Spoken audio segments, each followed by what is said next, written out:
Ciao ragazzi e benvenuti sul canale. Questo canale non ha assolutamente velleità, non voglio essere uno youtuber, non voglio diventare un influencer né tantomeno un recensore professionista. Nasce dall'esigenza di voler condividere la mia passione per il sim racing e la mia passione per la fotografia. Se siete arrivati fino a questo punto è per tre ragioni principali. Siete interessati alla recensione del Race Feel e vi accontento subito, siete capitati qui per caso perché YouTube vi ha trasportato tramite ricerche incrociate, oppure, peggio ancora, per voi almeno lo dico, siete qui assolutamente per caso perché ho spammato ovunque il link di questo video.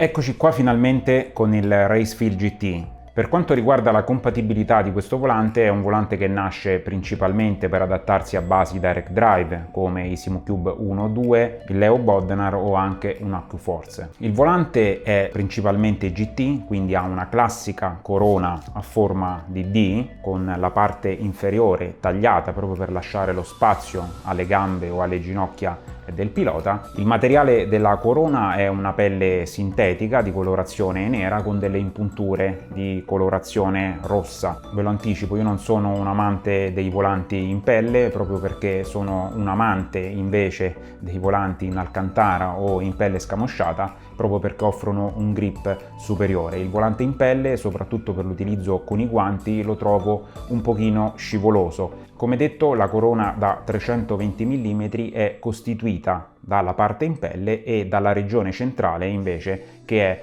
in alluminio anodizzato. La piastra anteriore conferisce una rigidità importante al volante. Parliamo quindi di un volante low cost ma che non ha assolutamente rinunciato alla rigidità e alla solidità, che sono per me caratteristiche fondamentali, soprattutto se si utilizza un volante del genere su un direct drive. La parte frontale del rim è poi completata dall'emblema della Race Feel, emblema di colore rosso su sfondo nero. Ai più attenti non sarà sicuramente sfuggito che questo emblema è realizzato in stampa 3D, ma vi assicuro che è una stampa 3D di altissimo livello, non si notano assolutamente filamenti o imperfezioni e la resa anche da molto vicino è eccellente. Passiamo invece alla parte un pochino più interessante del volante, ovvero la button plate, la regione che accoglie i pulsanti, gli switch e i rotary a seconda del caso. In questo caso specifico la button plate è costituita da un carbonio lucido da 3 mm che conferisce una resistenza importante al volante.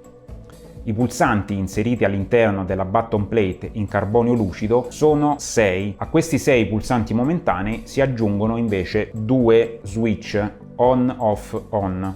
Per quanto riguarda i pulsanti, questi sono realizzati con un contorno in alluminio anodizzato e spazzolato che conferiscono comunque un ottimo look visivo, mentre la regione centrale è costituita da una plastica comunque gradevole. La corsa è abbastanza breve e c'è un leggero feedback tattile. Nel mio caso sono colorati solamente i tasti nella regione inferiore. A tal proposito, come avete sicuramente avuto modo di notare, ci sono degli adesivi che nella parte inferiore sono a contrasto con i pulsanti, nella parte superiore invece sono di colorazione gialla e riportano a fianco agli switch le diciture TC Traction Control e BB, ovvero Brake Balance.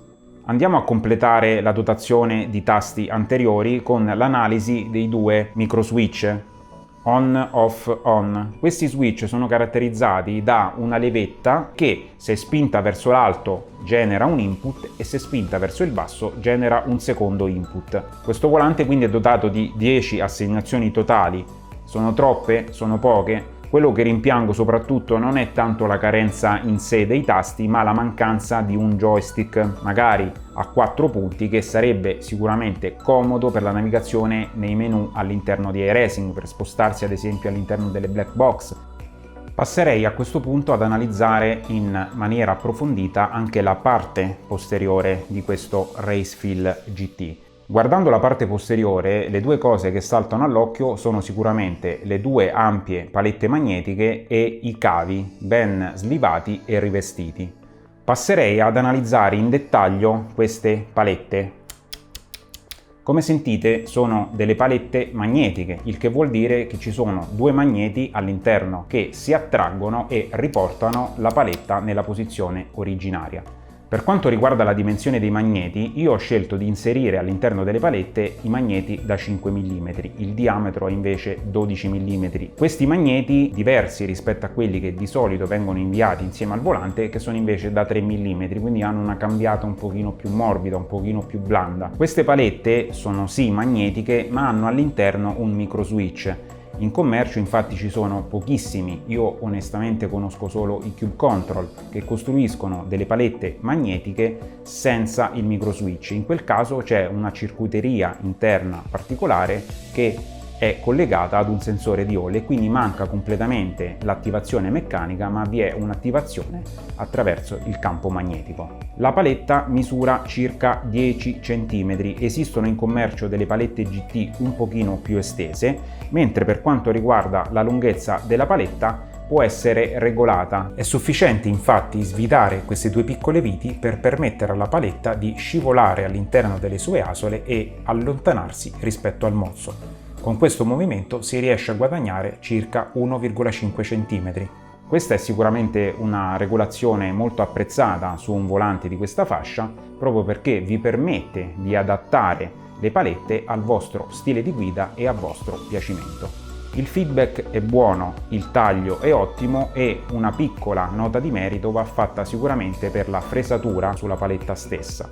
Di solito infatti palette non fresate hanno un taglio netto, aguzzo, tagliente. In questo caso invece questa piccola fresatura quasi invisibile ad occhio nudo gli dà un feedback più morbido, meno tagliente e quindi anche nella guida senza guanti è sicuramente confortevole. Se invece andiamo a premere la paletta nei due estremi, notiamo una piccola flessione che a mio avviso non è dovuta ad una flessione del materiale, quindi non è troppo sottile il carbonio, ma non c'è un assemblaggio perfetto, o meglio le tolleranze nei tagli non sono state proprio rispettate al millesimo di millimetro. Un'altra piccola criticità emerge invece muovendo la paletta in questo senso, quindi verso l'alto e verso il basso. Anche qui si nota un piccolo movimento che ovviamente durante le normali fasi di guida non viene avvertito, ma che in questo caso fa muovere leggermente la paletta.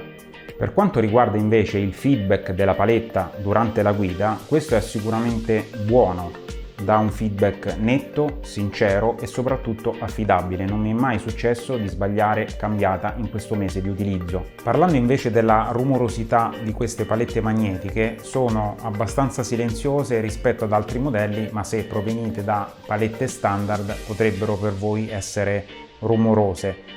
Non lo sono, secondo me non sono delle palette abbastanza rumorose da dare fastidio in casa. Provo a microfonarle e vediamo se riesco a farvi capire qualcosa.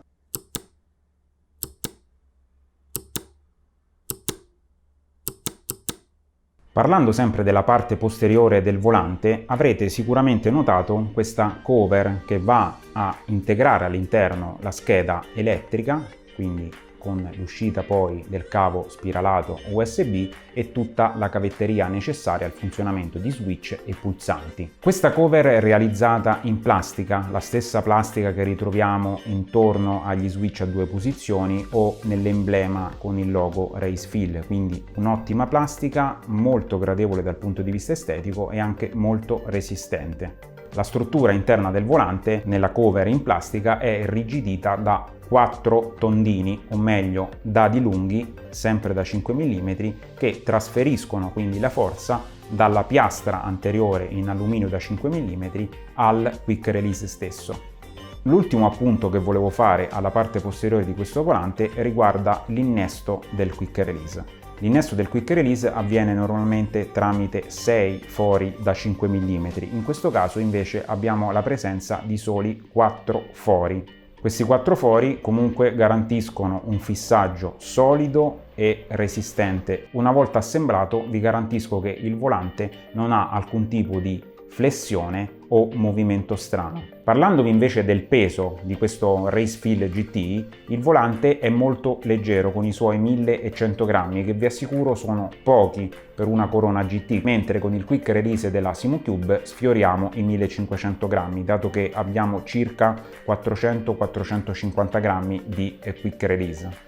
Direi che è giunto il momento di provarlo, quindi lo monto sulla postazione e mi faccio 2 giri ad Hockenheim, che è una nuova pista uscita su iRacing, con la Porsche 911 GT3 Cup.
Sono un amante delle formula e dei prototipi, ma quando voglio divertirmi e fare dei traversi al Nürburgring in solitaria, questa è la macchina che scelgo.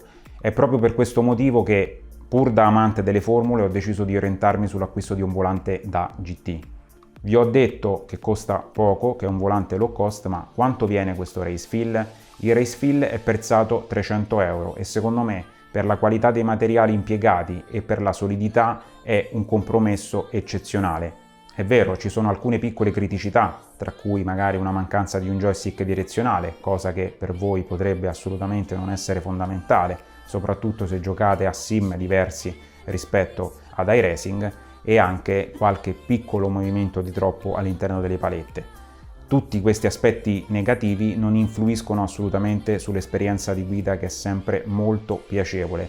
Questo volante con i suoi 300 euro si inserisce nella fascia medio-bassa del mercato. Ci sono tanti competitor all'attivo, soprattutto artigianali, alcuni costano qualcosa di meno, intorno ai 250, ma parliamo di volanti con dei materiali assolutamente inferiori a questo. Rimane qualche piccolo difetto in questo volante, ma bisogna sempre contestualizzarlo a livello del prezzo di mercato.